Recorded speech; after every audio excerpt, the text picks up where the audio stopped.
시청자 여러분 안녕하십니까? 헬로티비 뉴스입니다. 양천구 목동 11단지가 최근 정비구역으로 지정 고시되면서 재건축 사업에 속도가 붙고 있습니다. 신탁 방식으로 추진되는 만큼 시공자 선정 작업도 빠르게 진행되고 있습니다. 김호 기자의 보도입니다. 재건축이 추진되고 있는 목동 신시가지 14개 단지. 이 가운데 목동 11단지는 안전진단이 가장 늦게 통과돼 재건축 후발 주자로 출발했습니다. 지난 3월에야 정비 계획안이 나왔는데 8개월 만에 서울시가 정비구역으로 지정 고시했습니다. 정비구역 지정이 완료되면서 재건축 사업은 더욱 속도를 내게 됐습니다. 조합이 아닌 신탁 방식으로 추진되는 만큼 시공사 선정의 속도를 내면서 뒤처진 재건축 시계를 앞당기고 있습니다.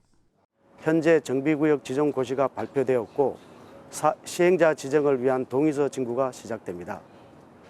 주민들의 적극적인 의사를 보이고 있는 만큼 내년 1월 전후 사업자 지정이 이루어질 것으로 예상합니다. 정비 계획에 따르면 목동 11단지는 현 15층에서 최고 41층으로 높아집니다. 김포공항 고도 제한 지역으로 묶여 있어 다른 단지에 비해 최고 층수는 8층이 낮습니다. 세대 수는 기존 1,595세대에서 2,679세대로 1,000세대 넘게 늘어나고 공공주택도 352세대가 공급됩니다.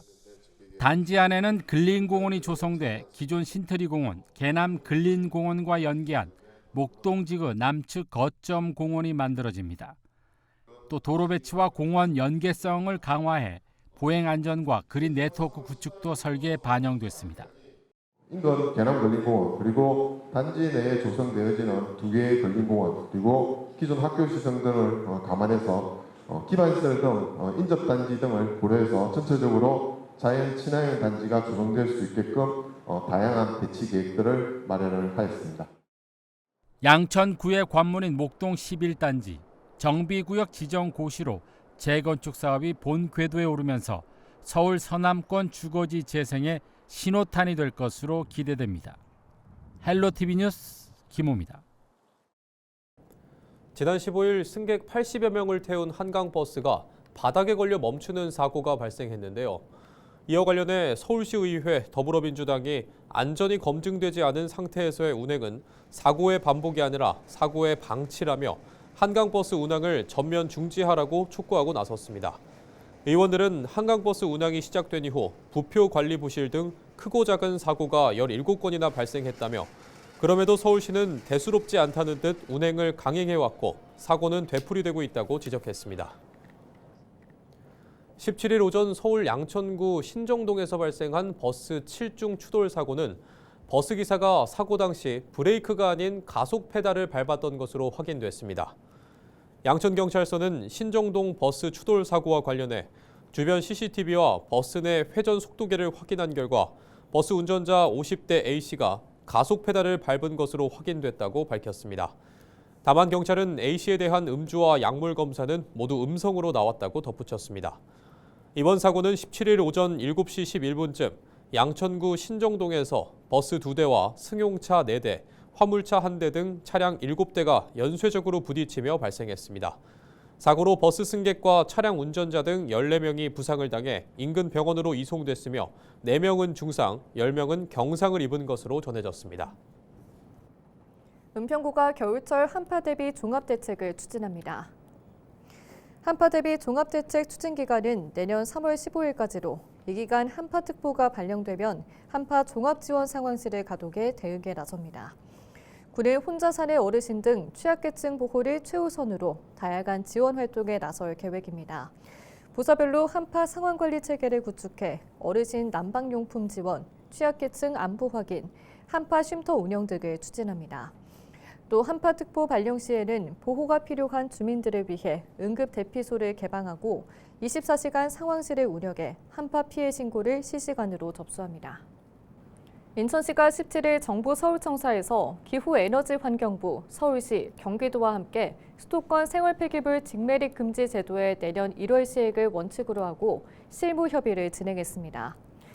기후에너지환경부와 세계 지자체는 생활 폐기물 수거 지연이나 적체 상황을 방지하기 위해 기초 지자체 준비 상황을 점검하는 한편 재해 재난이나 소각시설 가동 중단 등을 제외하고 직매립을 금지하는 방향으로 기준을 논의했습니다. 앞으로 협의체는 올해 말까지 예외적 허용 기준을 마련하고 직매립 금지 제도를 원칙적으로 시행하되 생활 폐기물이 안정적으로 처리될 수 있도록 하는 방안을 마련할 계획입니다.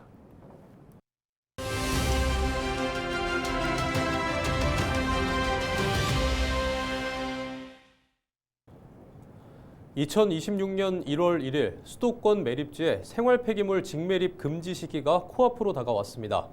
수도권 지자체들과 환경부는 소각장 마련이 제대로 되지 않아 유예 방안까지 논의했는데요. 결국 예정대로 직매립 금지를 시행하기로 했습니다. 하지만 구체적인 소각시설 계획이 확정된 경우 1년까지 유예할 수 있다는 단서 조항이 있어 부분 직매립이 이어질 것으로 보입니다. 오늘은 장정구 기후생명정책연구원 대표를 통해 수도권 매립지 직매립 금지 유예 논란이 발생했던 문제에 대해 들어보겠습니다. 직매립 금지를 정한 게 전제가 자원순환 정책이었잖아요. 네, 맞습니다. 지금 그러면 그 의미는 지금 잘 보이지도 않고 퇴색된 것 같고 결국엔 지금 진전된 게 없는 것 같습니다. 왜 이렇게 된 겁니까? 네, 참 답답하고 어떻게 보면 예견이 됐던 상황으로 지금 가고 있다라고 이제 말씀을 드려야 되는데 이게 처음부터 쉽지는 않았던 사업인데 왜냐하면 생활 쓰레기 직매립을 금지를 하려고 하면 뭐 다 아시는 것처럼 소각장 같은 시설이 확충이 돼야 되잖아요. 근데 소각장 시설이라고 하는 게 환경 기초 시설로서 주민들이 원치 않는 시설입니다. 그러면 결국에 이런 환경 기초 시설들에 대해서 주민 수용성을 확보하기 위한 노력들을 했어야 되는 거죠. 근데 이제 이게 그동안 준비를 그러니까 여러 가지 주민 수용성이 확보가 안 됐기 때문에 안 됐기 때문에 라는 이유로 하는데 이미 그 제도가 마련이 된 지가 벌써 언제입니까? 4년이 넘었거든요. 이제 내년이면 이제 5년 차 들어가는데 이거는 결국엔 환경부만의 문제라고 보기는 어려운 거고 결국은 그걸 해야 되는 지자체, 특히 서울, 경기도, 뭐 인천 말할 것도 없고요. 이 문제에 대해서 안일하게 그동안처럼 대응했다 이렇게 봐야 된다는 말씀을 드립니다. 예. 현 상황은 어떻게 봐야 돼요? 예, 인천시가 다른 지자체에 비해서 노력을 안 했다고 볼 수는 없습니다. 예. 뭐 결과적으로 보면 인천시 자료에 발표한 자료를 보면 2020년에 비해서 지금 쓰레기가 한 35% 정도 줄었다라고 이야기를 합니다. 문제는 그렇게 35% 줄였다 해서 추가 소각장이 필요 없는 거냐? 그럼 결국에는 광역 소각장이 적어도 3개 정도는 필요한 상황으로 봐야 됩니다. 쓰레기가 아무리 줄었다 하더라도. 근데 그런 준비가 지금 되고 있느냐? 뭐 다 아시는 것처럼 뭐 준비위원회든 뭐 선정위원회든 구성을 해서 진행을 했지만 딱히 진행되고 있다라고 좀 보기 어려운 상황인 거죠. 뭐 경기도에야 좀 여유가 좀 있다고 할 수 있을지 모르지만 서울 같은 경우는 지금 하루에 2023년 기준으로 보면 발생하는 쓰레기가 한 3,400톤 정도 됩니다. 예. 근데 이 중에서 소각하는 게 자체적으로 서울시에서 하는 게 2,000톤 정도예요. 네. 그러면 결국에는 절반 정도에 대한 부분에 대안이 좀 있어야 되는데 이게 과연 그래서 지금 현재 한 700톤 정도가 매립지로 들어가고 있는 상황으로 좀 알려져 있거든요. 근데 마포 소각장을 하려고 하다가 주민들 반대에 의해서 지금 벽에 부딪힌 상황이고 소송에서 또 1심에서 진 상황이에요. 물론 인천 시민 입장에서는 다른 보다 좀 나을 수 있지 모르지만 인천 또한 답이 있다고 보지 어려운 상황이다. 이렇게 말씀을 드리는데 국가적으로 보면 가장 큰 이제 서울의 상황을 고려 안 할 수는 없겠다라는 생각도 해야 될 것 같습니다. 예. 제가 이제 민간 소각장에 대한 얘기를 좀 할 필요가 있는 것 같아요.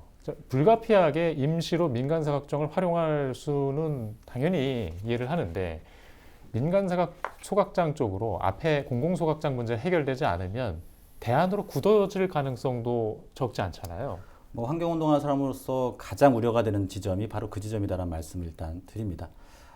물론 뭐 잠깐 민간의 도움을 좀 받는 거는 뭐 충분히 가능하다라고 생각이 드는데 민간이라고 하는 곳은 실제로 수익을 위해서 움직일 수밖에 없는 상황이잖아요.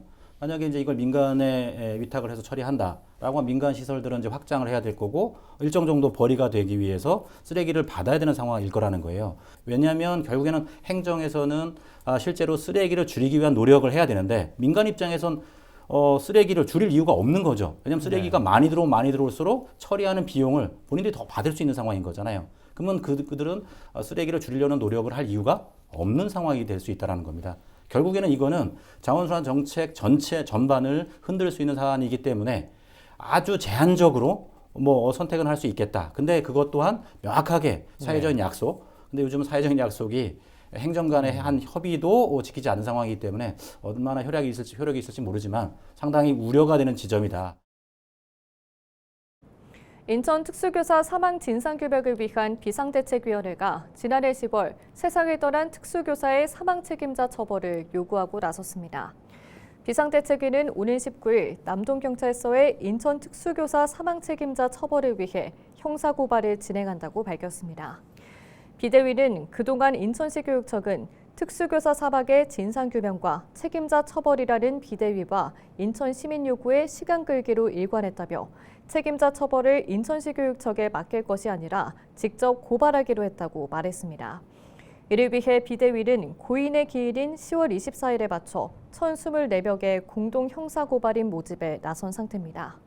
앞서 인천 모 초등학교 특수교사 A씨는 정원을 초과한 특수학급을 맡아 경무에 시달리다가 지난해 10월 24일 숨졌습니다.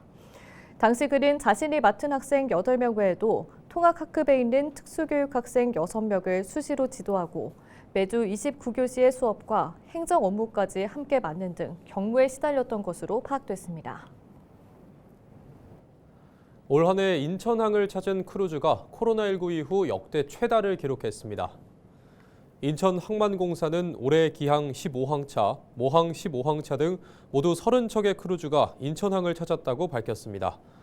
1월부터 10월까지 인천항에 입출항한 여객 수는 71,233명입니다. 올해 마지막 항차로 5만 5천 톤급 호화 크루즈선 세븐시즈 익스플로러가 지난 15일 인천항에 기항했습니다. 해당 선박에는 승객 715명이 탑승했으며 이들은 인천과 서울 등 수도권을 관광한 뒤 출항했습니다. 내년 크루즈 첫 항차는 2월부터 운영할 계획입니다. 경기도가 오는 20일 오후 3시 18분 경기 기후위성 1호기를 발사합니다. 경기 기후위성 1호기는 미국 캘리포니아 반덴버그 우주군기지에서 발사될 예정인데요. 도는 발사 상황을 경기도청 공식 유튜브로 생중계할 계획입니다.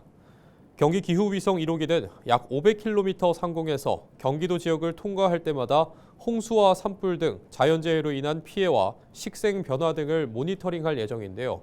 차성수 경기도 기후환경에너지국장은 이번 경기 기후위성 발사는 기후위기 대응을 선도하고자 하는 경기도의 의지가 실현되는 것이라고 강조했습니다. 경기도교육청이 11월 9개 고급 평준화 학군 배정을 위한 추첨을 이어갑니다. 학생 배정의 첫 출발이 되는 수험번호 기점은 임태희 경기도교육감이 17일 직접 추첨했습니다. 이어 학교별 기점과 간격수는 20일에서 26일 사이 각 학교장과 학교 운영위원장이 추첨합니다. 도교육청은 이런 방식을 거쳐 내년 1월 6일에 고등학교 배정 대상자를 확정 발표하고 학생별 배정학교는 같은 달 23일 발표할 예정입니다. 인천시 교육청이 다음 달 19일까지 중학교 3학년을 대상으로 고교교사가 직접 학교를 방문하는 고교학점제 미리보기 프로그램을 운영합니다. 이 프로그램에는 고교학점제 현장지원단 소속 고교교사 27명이 강사로 나서 사전 신청한 72개 중학교를 찾아가 대면 강의를 진행합니다. 강의 내용은 고등학교 생활변화와 2022년 개정 교육과정 이해, 과목 선택 방법과 대입 전형 연계 전략, 주요 대학의 2028학년도 전공 연계 과목 사례 등으로 구성되어 있는데요. 꿈들의 공동교육과정과 인천 온라인학교, 꿈이음 대학 등 인천시 교육청의 고교학점제 지원 사업도 함께 안대할 계획입니다. 경기도가 내년 3월 15일까지 겨울철 도로 제설 대책 기간을 운영합니다. 이번 대책은 기습적인 강설에도 신속히 대응할 수 있도록 사전 대비를 강화하는 것이 목적인데요. 도는 먼저 지방도 등 도와 시군이 관리하는 도로 19,961km에 대해 제설 대책을 수립하고 제설 차량 2,194대, 제설 장비 3,298대를 확보했습니다. 이상으로 뉴스를 마칩니다. 시청해주신 여러분 고맙습니다.